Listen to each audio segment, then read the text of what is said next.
tout le monde a bien reçu le carton d'invitation du FRAC pour votre exposition? Si, tu l'as reçu. Le carton d'invitation? Si, pour votre carton officiel pour votre expo. Pour la vérification.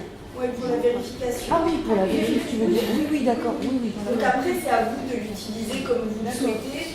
La plupart des collègues l'utilisent de manière numérique et le tirent parfois en format A3 pour faire des affiches pour l'école ou le collège ou le lycée. Mais il y en a très peu qui l'impriment. Parce que c'est imprimé à vos frais, donc voilà, ça fait. Vous n'avez pas de subvention, vous, qui les valeurs pour l'imprimer. Donc après, il y a des chefs parfois qui souhaitent. Bonjour Carole, excuse-moi. Désolée. Non, alors tu es avec Violet, au rez-de-chaussée. Voilà.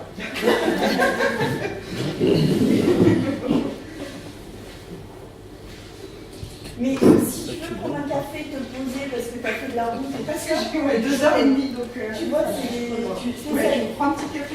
et tu la rejoins après, ça va. Merci. Donc, est-ce que tout le monde a bien reçu la correction? M'a bien fait le retour. Normalement, nous, on a checké, je pense que oui, mais je préfère vous demander quand même. Donc ça, c'est bon pour tout le monde. Ensuite, ici, là, je vous explique quand même, on est donc dans un stage, pour ceux qui découvrent, hein, on est dans un stage, un premier stage, qui donnera suite à un deuxième stage où là, les collègues des écoles, vous ne serez pas conviés, ce sera un stage d'écriture et on vous en fera grâce, je viendrai dans votre école pour vous aider pour faire cette étape-là. Donc, le deuxième stage, c'est un stage donc, qui a lieu au lycée Gaspard Malot à Lille. Et c'est un stage vraiment de travail pendant toute la journée. C'est-à-dire que ce qu'on vous demande, vous allez être installé sur des postes ordinateurs. Et ce qu'on va vous demander pendant ce deuxième jour, c'est d'écrire 2 articles. Je vais vous expliquer tout à l'heure la démarche. D'écrire 2 articles qui seront mis ensuite en ligne. Après validation de la direction du FRAC et de l'inspection nous en informatique. Ces articles, ça permet de faire en sorte que le dispositif ait une visibilité et qu'au niveau académique et au niveau aussi du ministère, notre IPR et la direction régionale des affaires culturelles, etc., aient des choses en main pour dire, ben voilà, il se passe des choses dans des établissements et quelque part, ces articles sont un peu la vitrine de il s'est passé des choses. Alors nous, avant, ça existait sous forme de bilan. Alors parfois, c'était des bilans un peu complexes qui faisaient un nombre de pages assez considérable. Donc nous, on l'a transformé en restitution d'articles. On vous demande juste 2 articles. Ça permet ces articles d'être archivés par nom d'artiste, selon ce que vous avez emprunté.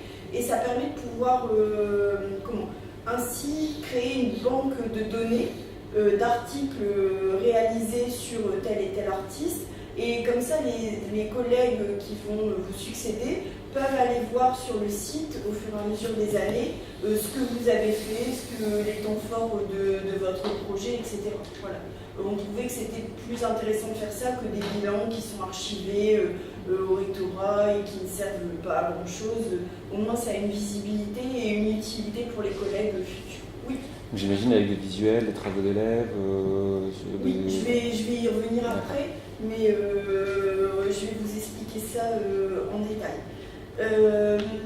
Donc, je reviens sur les choses vraiment importantes. Normalement, vous avez reçu, il y a peu, c'était quand même avant les vacances, je pense, une convention. Enfin, votre chef d'établissement a reçu une convention. Donc, faites attention. Si vous n'avez pas, Mélinda, je crois que c'était ton cas, en tout cas, la convention était perdue, vous ne la retrouviez pas. N'hésitez pas à m'envoyer un texto ou un mail. En général, j'ai envie d'être assez réactive. Je vais vous redonner mon portable. Alors, c'est le. Attendez, parce que je ne le connais pas.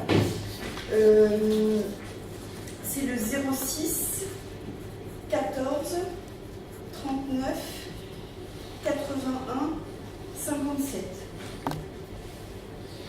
Essayez de vous manifester auprès de votre hiérarchie pour savoir s'ils ont signé cette convention.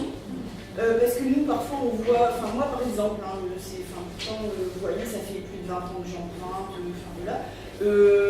Là, les dernières fantaisies, mes gestionnaires, les dernières années, c'était d'archiver dans les classeurs dès que les courriers arrivent et de ne pas les traiter. Eux, ce qu'ils veulent, c'était que ce soit rangé. Donc, en fait, la convention, je ne la voyais pas. Alors, heureusement que je suis au FRAC et je savais qu'elle avait été envoyée. C'est pour ça que je vous dis parce que parfois, on a des équipes en administration qui sont des faisans fonction, ou parfois votre chef l'a renvoyé, mais vous n'êtes pas au courant. Voilà, pour vous assurer que ce soit fait et que de cette là, votre projet va bel et bien exister. Je ne sais pas si pour l'école, c'est bon, vous avez reçu la convention. Oui, elle est là d'ailleurs, je devais la revenir impeccable. Donc ensuite, faites attention, alors que ce soit pour les écoles, les lycées, les collèges, il est de plus en plus prudent de demander à votre administration et à votre intendant, ou pour les écoles de faire une réunion ou des panneaux d'affichage, mais la parole verbale est toujours beaucoup plus importante, de sensibiliser votre équipe, notamment l'équipe d'entretien, par rapport aux œuvres. Parce que les équipes parfois tournent, il y a des nouvelles personnes qui arrivent et elles ne sont pas forcément informées du caractère précieux de l'œuvre d'art qui arrive, parce que parfois, par rapport au prêt que vous faites, vous comprenez bien que pour des agents techniques, une chaise écrasée au sol, ça ne va pas leur paraître être une œuvre d'art, et là, limite, ils voudront peut-être la débarrasser pour la mettre au revenu, voilà. Donc soyez prudents. Il y a des maladresses qui arrivent chaque année parce que les gens ne sont pas forcément informés.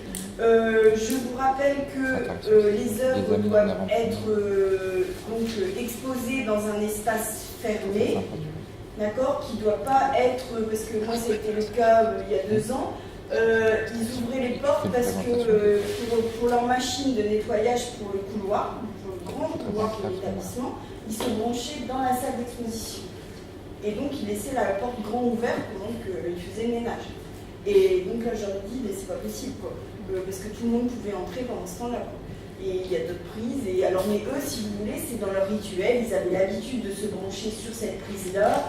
Et dans leur système, c'était toute une affaire à un moment donné de se brancher sur une autre prise. Donc, ça paraît être des détails, mais en fait, il faut toujours être vigilant. Faites attention aussi au nettoyage. La salle doit être vraiment complètement vidée et nettoyée quand les œuvres arrivent. Ce n'est pas à la personne qui vient amener les œuvres, au régisseur qui vient amener les œuvres, à faire le ménage ou à débarrasser la salle. Il l'a fait encore fort gentiment l'année dernière, mais je lui ai dit, et notre IPR, Mme Marzal, qui suit ça de près, lui a dit aussi que quand c'est ça, là maintenant, eh ben, il ne le fait pas, il revient avec les œuvres et l'exposition n'a pas lieu. Parce que on est tombé dans des établissements où vraiment la salle était remplie de chaises, c'était un local qui n'avait jamais été débarrassé et il s'est payé 2 heures de manutention pour débarrasser la salle et faire le ménage, et c'est pas correct à un moment donné. Et après il y a une collègue aussi l'année dernière qui m'a dit oui mais les agents de service, on leur avait pas communiqué qu'il fallait faire le ménage pour l'arrivée, donc ça n'a pas été fait, donc... moi je lui ai répondu à cette collègue que, fort gentiment, hein, mais vous voyez, moi ça m'est déjà arrivé, le ménage n'était pas fait la veille, et bien, voilà, on fait comme chez soi, quoi. On est grand, en tant qu'enseignant, on peut aussi à un moment donné prendre une serpillière, donner un coup dans la salle en vitesse, pour que ce soit correct quand l'équipe du FRAC arrive le lendemain. Vous voyez, il n'y a rien de dégradant à un moment donné à faire ça. Et si la communication n'est pas passée, et si la veille au soir vous passez après le cours et vous voyez que ça n'a pas été fait, ben vous passez un coup de balai ou un coup. Vous voyez, on peut aussi mettre la main à la pâte et puis faire en sorte que les choses se passent bien quand l'équipe arrive. Donc quand vous dites vider, c'est vider, parce que nous c'est une salle de classe, donc il y a Non, pour vous ça va être ça sera forcément, c'est pas vidé. Voilà. Mais de toute façon, Fanny, elle a suivi votre projet, elle sait où les œuvres vont être exposées, tout ça. Pour vous, en plus, c'est des œuvres au sol, Oui. donc il n'y a pas d'accrochage à faire, donc c'est quelque chose de quand même beaucoup moins compliqué. Voilà.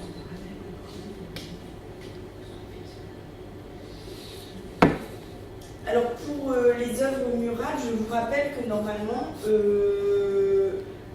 il s'agit de percer les murs quand les œuvres murales arrivent. C'est-à-dire qu'il faut vous assurer que les murs peuvent être techniquement percés, c'est-à-dire que est-ce que vous avez le droit de faire percer les murs? Parce que parfois il y a des nouveaux bâtiments qui sont sous garantie décennale et quand le régisseur du FRAC arrive, le chef d'établissement dit non, vous ne pouvez pas parce que les murs n'ont pas le droit d'être percés. Donc ça, il faut faire attention. Je vous parle de ça pour vos projets suivants ou les projets de cette année. Il faut en prendre conscience. Aussi, faites attention. Vous voyez des petites tringles parfois qui peuvent tenir les œuvres. Alors parfois, le régisseur, il passe et puis il dit bon, c'est bon, on fait quand même sur les tringles parce que l'œuvre n'est pas lourde. Mais ça va si c'est un tout petit cadre, quelque chose de super léger. Sinon, ils ne vont pas mettre une œuvre du FRAC sur des petites tringles qui tiennent à moitié. Vous voyez, c'est la question qu'on s'est posée l'année dernière parce que le principal ne veut pas percer les murs justement. Ouais.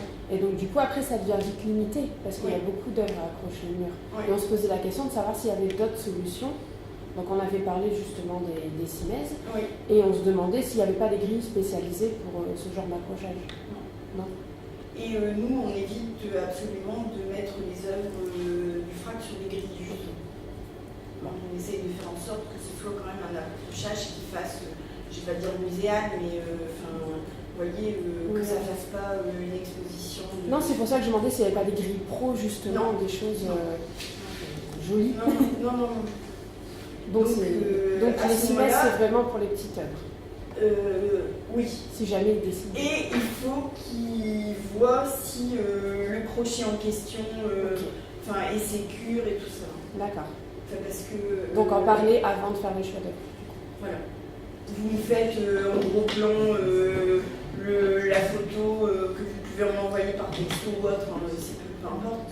Mais voilà, il faut qu'on ait les infos parce que le fait de percer les murs, c'est vraiment important pour que l'œuvre soit en sécurité. D'accord. Mais c'est des détails. Mais vous voyez, moi, dans ma salle d'expo, j'ai des murs assez légers. Et par exemple, quand la porte de la salle d'expo claque, en fait, ça fait vibrer le mur. Et si j'avais des petites tringles comme ça, en fait, je pense que les œuvres ne tiendraient pas longtemps. Donc, on perce à chaque fois. Mais vous voyez, c'est pas que pour parce qu'on a peur qu'un élève y touche et tout ça.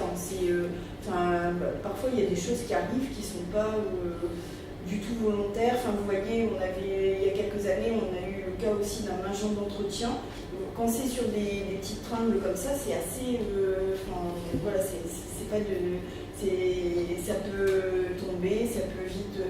Et il y avait un agent d'entretien avec son balai. Le manche de son balai, il a heurté le coin du cadre et en fait, ça s'est décalé et l'œuvre est tombée. Et c'était un truc très léger. Alors, il n'y a que la vitre qui s'est cassée, mais c'était quand même un ennui.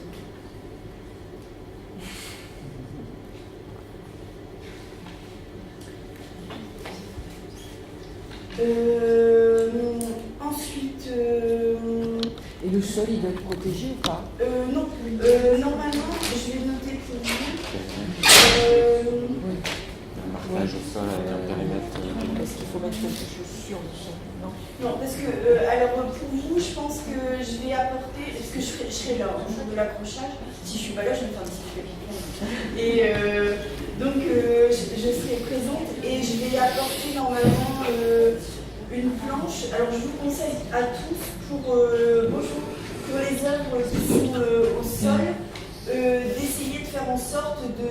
Vous voyez, vous faites découper une planche de médium, vous achetez du médium EPP, vos agents achètent du médium EPP, vous peignez en blanc avec de la peinture à l'eau, faites ça bien en amont pour pas que ce soit de la peinture fraîche. Et ça permet d'avoir les œuvres au sol qui sont sur un support où l'élève est mis à distance et l'œuvre est mise aussi à distance d'un sol parfois un peu... alors parfois, parce que sur les photos qu'on a de différentes salles d'exposition, parfois les choix des établissements, il y a des sols un peu de toutes les couleurs, c'est vraiment divers. Donc pour vous, normalement, j'ai déjà récupéré au mois de juin une planche adaptée. En fait, c'est une planche de mon collège dont je me suis servi quand j'ai emprunté les Gilardi. Donc je vais vous transférer la planche à ce moment-là. Donc pour vous, c'est bon, la planche, je m'en occupe. Mais ça permet aussi de garder les élèves un peu à distance. Vous voyez, ils voient que c'est sur un support blanc, ils sont moins... voilà. Un scotch jaune et noir autour. Non, Le sol est noir. Évitez surtout, alors si vous voulez mettre un scotch, normalement Julien, le régisseur qui vient lors de l'accrochage, a une sorte de tesa assez simple et sobre qui met au sol pour faire une sorte de périmètre de sécurité, mais surtout par pitié, ne mettez pas des barrières en velours rouge, ne mettez pas des poteaux fluorescents, ne mettez pas des trucs qui clignotent ou des stickers en mettant surtout ne pas dépasser la ligne. Vous voyez, vous voyez, parce qu'on a rencontré des choses. Alors parfois, c'est pas l'enseignant, c'est le chef d'établissement ou son adjoint ou l'intendant qui, quelques jours avant le vernissage, ils ont une sorte de coup de nerf, ils ont peur. Moi, ça m'est déjà arrivé. Et ils sont allés chercher une fois à la mairie c'était des sortes de barrières avec des poteaux dorés. La barrière était recouverte de velours rouge et ils avaient entouré toutes les œuvres avec ça. Et ma surprise était totale quand je suis arrivée dans la salle. Et en même temps, cela dit, c'est pas évident comme dialogue de faire comprendre à un chef d'établissement qui ne connaît pas forcément grand-chose en termes d'accrochage et tout ça, que ça va nuire à la lecture de l'œuvre et que tout ça, ça va pas... voilà, on est suffisamment responsable de nos élèves et si on s'engage à emprunter l'œuvre et à faire venir des élèves autour, c'est à nous à être responsables et puis à faire en sorte qu'ils ne touchent pas. Vous voyez. Mais juste mettre un petit scotch, mais Julien le fait normalement de manière systématique quand il vient placer des œuvres au sol. Mais je vous dis, si vous avez des sols très colorés, etc., si vous pouvez faire acheter par votre établissement des planches de médium pas trop épaisses et puis peindre en blanc à la peinture à l'eau, c'est quand même ce qu'il y a de mieux parce que selon les sols, parfois ça fait mal aux yeux. Ça pique. Voilà. La communication, je vous en ai déjà parlé. Donc ça, c'est le carton d'invitation que vous avez reçu. Je ne sais pas, vous êtes arrivé juste un petit peu après. Vous êtes... Hélène depuis du collège Jean-Baptiste. D'accord. Donc vous, c'est un élève à l'œuvre ou un héroïne chez vous? Un héroïne. Donc, voilà, je reviendrai avec vous sur ça pendant la journée. Mais donc vous, par contre, vous avez un carton d'invitation à faire vous-même. C'est pas nous qui le faisons. C'est pas la chargée de com du FRAC qui le fait. Okay. Par contre, le carton d'invitation, vous devez le soumettre à la chargée de communication et il doit comporter le logo du FRAC, etc. Donc n'hésitez pas là, parce que là sinon je vais vous le dire comme ça dans le vide et je vais oublier de vous l'envoyer, de me réclamer là demain ou la semaine prochaine le logo, les mentions à faire figurer, etc.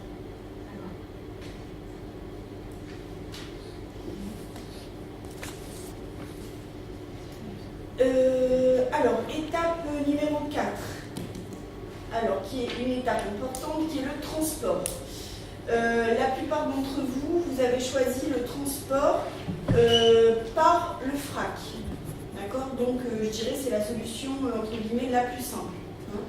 Ceux qui n'ont pas choisi le transport par le FRAC, faites attention de vous assurer que les agents ou personnel d'administration qui vient chercher les œuvres, avec vous-même, vous soyez suffisamment équipé dans le véhicule de sangle, de couverture, parce qu'on ne va pas vous en donner pour partir avec les œuvres.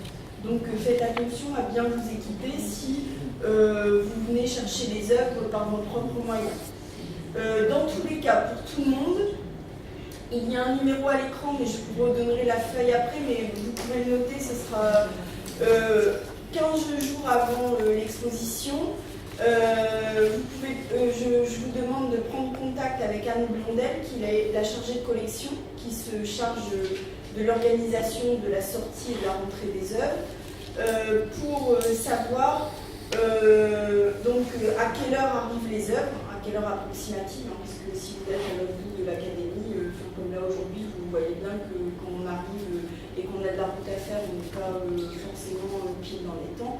Donc voilà, ayez une sorte de petite indulgence, parce que le collègue régisseur qui arrive dans notre établissement, il a sans doute fait parfois un accrochage ou 2 accrochages avant. Et donc les délais, alors à part si c'est le matin, si vous êtes programmé au matin, en général il est à l'heure, mais il y a aussi les embouteillages à prendre en considération.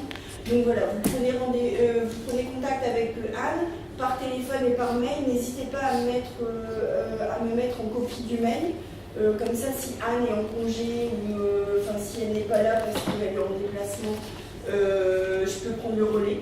Et si vous avez l'impression de ne pas avoir de réponse, vous m'envoyez un petit texto pour qu'on soit réactif. Ne m'envoyez pas de messages vocaux, je ne lis pas mes messages vocaux. Il n'y a que mon père qui me laisse des messages vocaux. Pour me dire qu'il m'a appelé et que je ne répondais pas.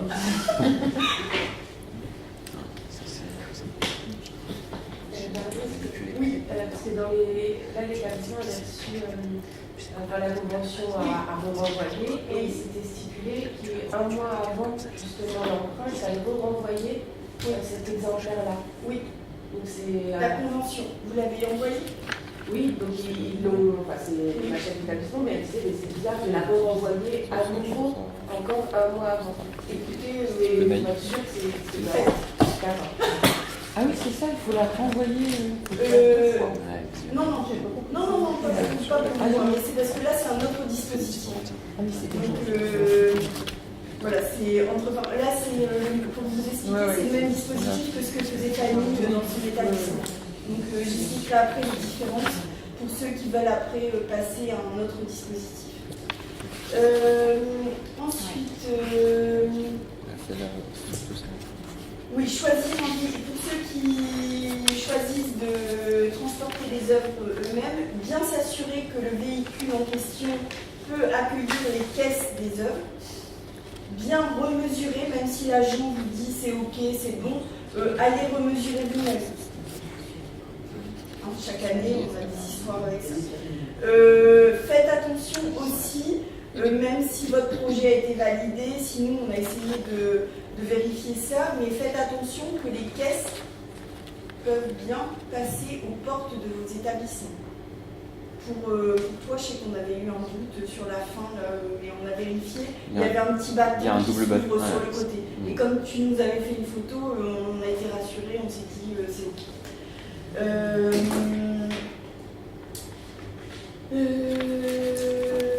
Voilà. Après, l'accrochage, donc ça je vous en ai parlé tout à l'heure, donc on vit de l'ensemble du mobilier. Bien évidemment, si c'est une grande salle d'exposition, genre salle de réunion qui fait 2-3 fois ici, vous n'allez pas forcément demander à votre chef de priver de sa salle de réunion.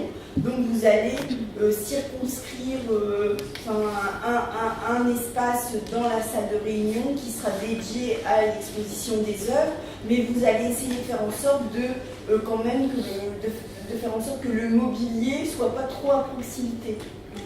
Parce qu'on sait que maintenant, il y a beaucoup de salles d'exposition qui sont dans des grandes salles de réunion, parfois des salles énormes, mais il faut essayer que ce soit à distance. Et je dis bien essayer que ce soit à distance pour des raisons tout à fait vraiment concrètes. C'est que on a eu ces dernières années beaucoup de problèmes avec justement les chefs qui, écoutez-moi bien, pendant où les œuvres sont exposées dans leur super salle d'exposition. Donc ils sont très contents. Ils font des réunions pour dire, voilà, en même temps que la réunion, ils disent, bah voilà, nous on a des œuvres et tout ça. Et ils se baladent avec, parce qu'en général, fin de réunion, début de réunion, il y a un petit pot et tout ça. Et ils se baladent avec la petite coupe près des œuvres. Et la petite coupe, parfois, bah, même si ce n'est pas des enfants, bah, on peut se faire bousculer. Et puis la petite coupe, elle peut tomber sur l'œuvre, surtout si c'est des œuvres qui sont au sol. Donc ça, il faut bien leur dire que c'est pas possible qu'il y ait de liquide à proximité des œuvres. Et là, je ne vous parle pas des problèmes des enfants. Je vous parle bien du problème des chefs et des réunions qu'ils peuvent envisager dans les salles. Alors, il faut leur dire avec beaucoup de délicatesse, mais ça peut être compliqué, vous voyez. Et c'est aussi des gens qui, autant nos élèves, en général, moi j'ai jamais trop eu de problème avec les élèves qui veulent toucher un truc ou quoi, parce qu'on leur dit avant de rentrer dans la salle. Mais là, par contre, quand le chef d'établissement reçoit le maire, le truc et tout, eux, par contre, ils vont aller toucher, gratter, dire ah bah c'est fait ou quoi et tout ça. Donc, vous voyez, c'est pas les gens qui sont sensibilisés, les gens entre guillemets qui vont faire du tort à l'œuvre, c'est pas forcément nos élèves. Voilà, donc l'accrochage, je pense que j'ai oublié de vous dire, la caisse que vous allez avoir, ou les caisses que vous allez avoir, il faut qu'elles soient stockées dans un endroit sain et propre. C'est-à-dire qu'on ne stocke pas la caisse de l'œuvre dans le local des détritus végétaux ou de choses comme ça, ou dans un local où c'est trop humide. Les caisses du FRAC, il faut qu'elles soient protégées. D'accord ? Et quand vous les stockez, vous mettez bien dans le local où vous les stockez un affichage, ne pas jeter les caisses, ne pas les découper, vous voyez, parce que certaines caisses sont en carton, d'autres sont dans du bois, et ça peut arriver que des agents techniques aient l'idée de fabriquer par exemple une étagère avec la caisse neuve. J'essaie de vous donner un peu tout le panel de ce qui peut arriver pour que vous ayez une idée des problèmes éventuels pour vous, pour l'école. Si vous n'avez pas, de manière tout à fait exceptionnelle, et on sait que pour les écoles c'est compliqué, donc pour votre école, si vous n'avez pas de place pour stocker la caisse, on la reprendra et on la ramènera quand on reviendra. D'accord ? Pour ne pas vous tracasser avec ce truc. Ok ? Voilà. Donc je note pour vous reprendre la caisse. Il faut une étagère franchie. Il y a encore un magasin de design qui a l'exclusivité dessus. N'hésitez pas aussi pendant le temps d'exposition ou avant le temps d'exposition, si vous avez un problème avec votre administration ou un truc qui ne marche pas, ou vous avez eu l'impression que ça ne va pas s'orienter comme vous souhaitez, de nous faire un petit mail si vous souhaitez qu'on intervienne, qu'on passe un petit coup de fil au chef pour essayer de rappeler comment ça doit se passer pour que ça se passe correctement. D'accord ? Parce qu'on sait que selon les équipes de direction qui changent, parfois les collègues rencontrent tout à coup un chef nouveau et qui veut un peu révolutionner les choses et donc faire à sa manière et qu'on lui redise que c'est pas à sa manière mais que c'est à la manière du prêteur, c'est-à-dire le FRAC. C'est pas l'emprunteur qui va décider de la manière dont les choses s'organisent. Voilà, je nous dis ça de manière un peu stricte, mais je vous dis, au niveau de l'administration, parfois, c'est plus là où on rencontre des soucis. Je pense que je vous ai un peu tout dit. Donc la deuxième journée, c'est une journée, je vous l'ai répété, une journée de restitution, où vous allez devoir écrire deux articles sur des bilans de votre action. Je vais vous expliquer comment on écrit les articles et tout après.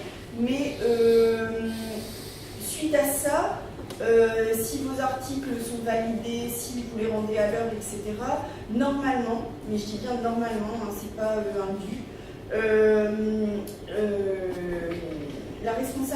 une des responsables en art visuel de la DAC, Isabelle Lesage, s'arrange chaque année pour que les équipes élèves à l'œuvre touchent un petit quelque chose en IMP. Je dis dis bien, elle s'arrange, c'est-à-dire elle essaie de